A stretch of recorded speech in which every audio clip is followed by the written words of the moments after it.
या अय्युहल्लज़ीन आमनू इन जाअकुम फासिकुम बिनबइन फतबय्यनु अन तुसीबू कौमन बिजहालतिन फतुस्बिहू अला मा फअलतुम नादिमीन। इसके बाद ये अदब सिखाया जा रहा, ये अदब जो ताल्लुक रखता है ये दीन और दुनिया दोनों के साथ रखता है। ये अहम चीज है, सारी बातें अहम थी लेकिन खुसूसन इसके लिए इस पर बात करनी थी। अल्लाह फरमा रहे हैं कि ए ईमान वालों, जब तुम्हारे पास कोई फासिक आदमी खबर लेकर आए तो उसकी खूब ताकीद कर लो। ऐसा ना हो कि तुम नादानी में, बेइल्मी में किसी कौम को नुकसान पहुंचाओ और फिर तुमने जो किया है उस पर तुम्हें पछतावा हो, पशेमानी हो। ये तमाम लोगों के लिए कि जो भी खबर हमारे पास आती है ना, जो भी खबर हमारे पास आती है उस खबर की हम खूब तहकीक करें, खूब तहकीक करें।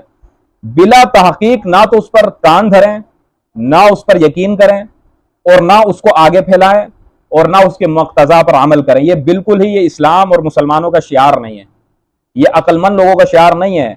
आजकल के दौर के अंदर ये अलमिया बहुत ज्यादा है, अल्लाह माफी दे, कि बस बात सुनी नहीं और आगे पहुंचा दी।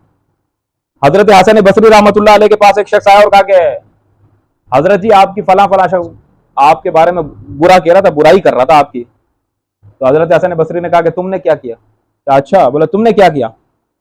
कहा बस मैंने सुना फिर आपको पहुंचा दी। तो हजरत हसन बसरी ने कहा कि तुमने तहकीक की इसकी, वो जो कह रहा था उसकी तहकीक की कि वो सच है या झूठ है? बोला नहीं, तहकीक तो नहीं की। तो हजरत हसन बसरी ने फरमाया तुमने दो गुनाह किए। एक गुनाह तुमने बगैर तहकीक के बात को माना, दूसरा गुनाह तुमने चुगलखोरी की, मुझ तक आकर बात पहुंचाई। ये दो गुनाह किया, अब डबल तौबा करो अल्लाह से। ये सिखाने के लिए उन्हें बताया कि यार अव्वल तो बात की तुझे तहकीक करनी चाहिए थी ना, उसने जो बोला तू तहकीक करता। अगर सच पर मबनी होती तो तुम मुझे आकर कहता यार फला ने आपके बारे में बात कही और वो सच है, बताएं कि ये क्यों किया आपने, फिर मैं उसकी वजाहत और सफाई देता। तू तहकीक करता, तहकीक में वो बात झूठी साबित होती तो फिर तुझे पता भी है ना बुराई की उसने, गलत बात की उसने, वो झूठ कह रहा था, तो तुझे चाहिए था तू सुन लेता, चुप होकर बैठ जाता। मुश्किल तूने क्यों पहुंचाई? तो तहकीक लाजिम है। आजकल जो सोशल मीडिया का दौर है, इस सोशल मीडिया के दौर के अंदर बड़े बड़े शाहसवार फिसल रहे हैं, बड़े बड़े अच्छे अच्छे लोग फिसलते हैं और वो क्या करते हैं कि भाई बात सुनी और देखी और पोस्ट देख ली, बस पोस्ट में जो लिखा है उस पर अमल भी कर लिया, उसको उसके मुताबिक अकीदा भी बना लिया। ये सियासी हरीफों का तो क्या कहना, सियासी हरीफों का तो काम ही है ये झूठी पोस्टों के ऊपर, चाहे वो कोई भी सियासी हरीफ हो, जो झूठी पोस्ट है, एक जमात की दूसरे जमात के खिलाफ झूठी पोस्ट है, उस पर एक बड़ी एक तादाद, एक पूरी कौम का एक अकीदा बना हुआ होता है कि यार फला जमात का फला लीडर वो ऐसा ऐसा करता है। ये मतलब जब उसकी कुरैत के अंदर आप जाओगे तो उस कुरैत में आपको पता चलेगा कि बिल्कुल झूठी बेबुनियाद खबर थी, लेकिन अकीदा बनाया हुआ, पूरी पूरी कौम ने अकीदा बनाया होता है कि यार फला जमात का फला लीडर ऐसा है और ऐसा है और ऐसा है नहीं है। ये जो साबिक के अंदर हमारे पीछे जो जमियत उलमा इस्लाम और पीटीआई का आपसी इख्तिलाफात थे, इसके अंदर क्या चल रहा था? यही चल रहा था।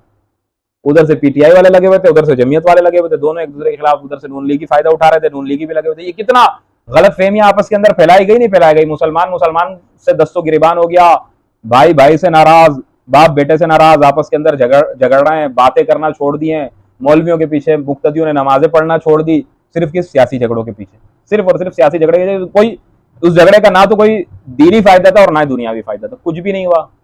वो गाड़ी वैसे के वैसी चल रही है, यहूदी एजेंट चला गया और ईसाई एजेंट आ गए, ठीक है नहीं? यहूदी एजेंट चला गया, ईसाई एजेंट आ गए। एक बात कर रहा हूं, मतलब पाकिस्तान के अंदर तो यही है ना। हुआ क्या? नतीजा कुछ भी नहीं हुआ, सियासी इख्तिलाफ करने वालों ने कर लिया। तो इन चीजों के अंदर पढ़ के हमें आपस के अंदर इख्तिलाफात नहीं करने चाहिए, आपस के अंदर दस्तो गिरबान नहीं होना चाहिए और हर बात की तहकीक होना लाजिम है, हर बात की तहकीक करना लाजिम है। बगैर तहकीक अलमिया है, बहुत ज्यादा अलमिया है,